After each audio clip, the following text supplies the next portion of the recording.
Strictly winner Bill Bailey has tipped EastEnders star Rose Ellis to take home the Glitterball this year. The comic, who won the BBC contest in 2020, has branded the deaf actress incredible, and is backing her and pro-partner Giovanni Pernice to go all the way. Bill recently met Rose at a party and said he was blown away by how much she has achieved. "It's amazing what she does," he says. She gets her cue from Giovanni about when the dance is starting, and when she gets to the start point she counts all the numbers in her head. "It's incredible that she is able to dance with her deafness and it's not an impairment." Get all the latest news sent to your inbox.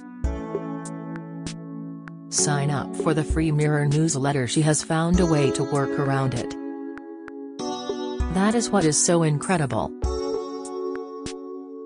Bill says Strictly was a life-changing experience for him, and more than a year later he is still excited about his time on the BBC show.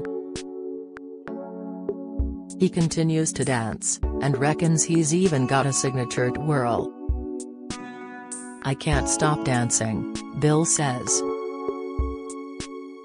"I just love doing it so much. Whenever I hear some music now, I just want to dance, I want to move to it. I've got some of my own signature choreography and some of it is established dance moves like the Charleston." The funny man also told how he's invested in a nice spangly suit, although he is preparing to fling himself across the stage in it one day so it can't be too restrictive.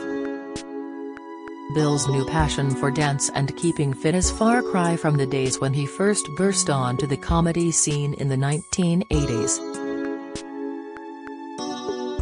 Back then, he would regularly embark on 48-hour booze marathons.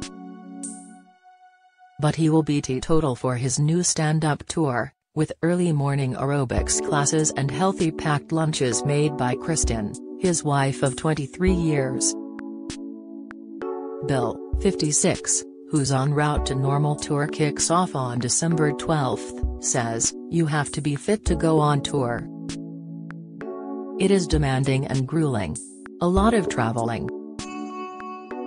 2 hours on stage is a long time to concentrate and perform. I like to engage the audience, so you have to be on it. You don't want to be ill. You want to eat healthy and get lots of sleep." Shaking his head, he adds, "Those days going out carousing after shows are over. Not anymore. When I was in my 20s, I was a hellraiser." You think you are indestructible. You go and do a gig and then you just go out. You think you will be fine. I could probably still do it now, if pushed, but I would have to take a few days off. Bill recalls a time in his 20s when he went to Glastonbury but got no sleep and turned up to do a comedy gig a wreck. "I literally hadn't gone home from the festival," he says. "I was a wreck. I hadn't slept, so I shambled into the gig.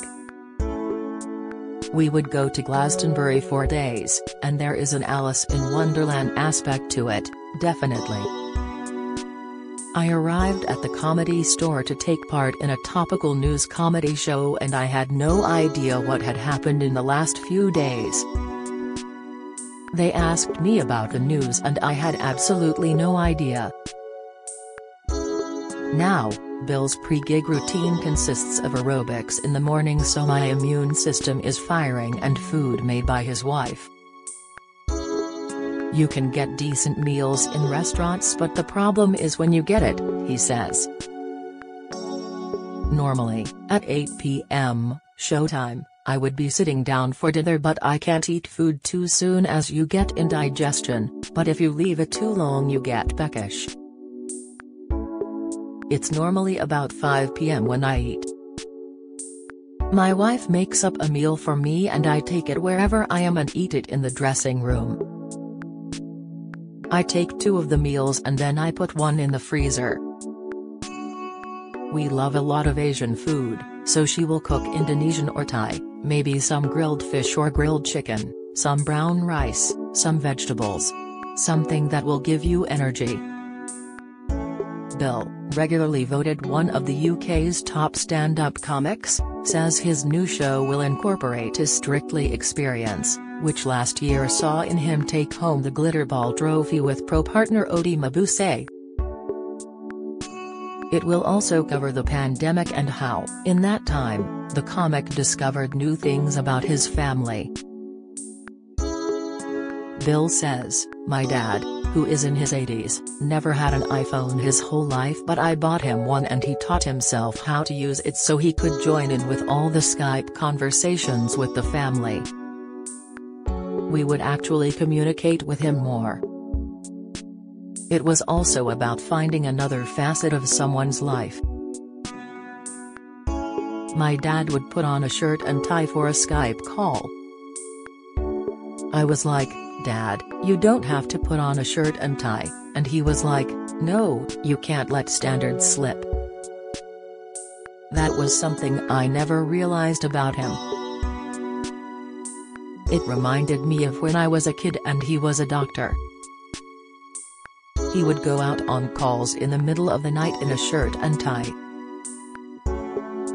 Over the years, Bill, who first shot to fame playing hapless Manny in the TV sitcom Black Books, has had his fair share of showbiz experiences, but he says the most memorable was getting tongue-tied in front of his hero Sir Paul McCartney.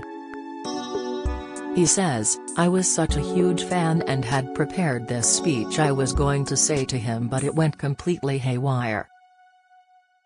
It went wrong and turned into gibberish. It probably happens to him a lot," he laughs. He took it very well and was gracious. Another highlight of Bill's career was playing cowbells with Deep Purple, something he brands one of the strangest nights. But it was Prince Charles who left him completely baffled. Bill recalls, "I was at a charity gig and he turned up before the gig in rehearsals and said, 'How do I play the guitar with 6 necks?' I was going, 'I can't play them all at the same time,' and he goes, 'Perhaps you should get a fake arm?' I didn't know if I was being trolled by Prince Charles, but I think I said, 'That's not a bad idea.'" Bill's stage shows come complete with multiple musical instruments including, as Prince Charles saw, a 6-necked guitar. Although he generally uses a guitar and piano as the foundation of his shows, Bill enjoys seeking out more unusual instruments. He has taught himself how to play the oud, the kazoo, the bongos, the theremin, and even has a rig of clacks and horns set up chromatically on stage so they can be played like a xylophone. Bill says the lockdown inspired him musically, something he will shed more light on during his shows as he unveils a whole host of new tunes. Birdsong and ringtones. Those things have been the soundtrack to our lives, he says.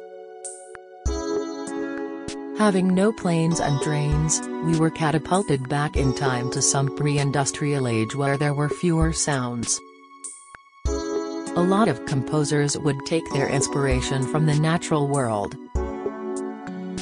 There will also be a lot of recollection about my own life, working in children's theater, tales of misadventure, things going wrong, early attempts at doing gigs, and also the definition of happiness. What is it that makes real happiness?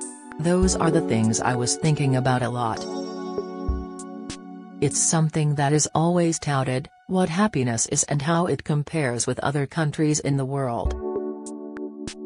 And after an interesting year, Bill says he is optimistic about the future, adding, "I am hopeful we can go back to something approaching normality and hopefully, these shows will go ahead." Bill Bailey's En Route to Normal tour kicks off in Plymouth, Devon, on December 12th. Tickets and dates can be found at billbailey.co.uk.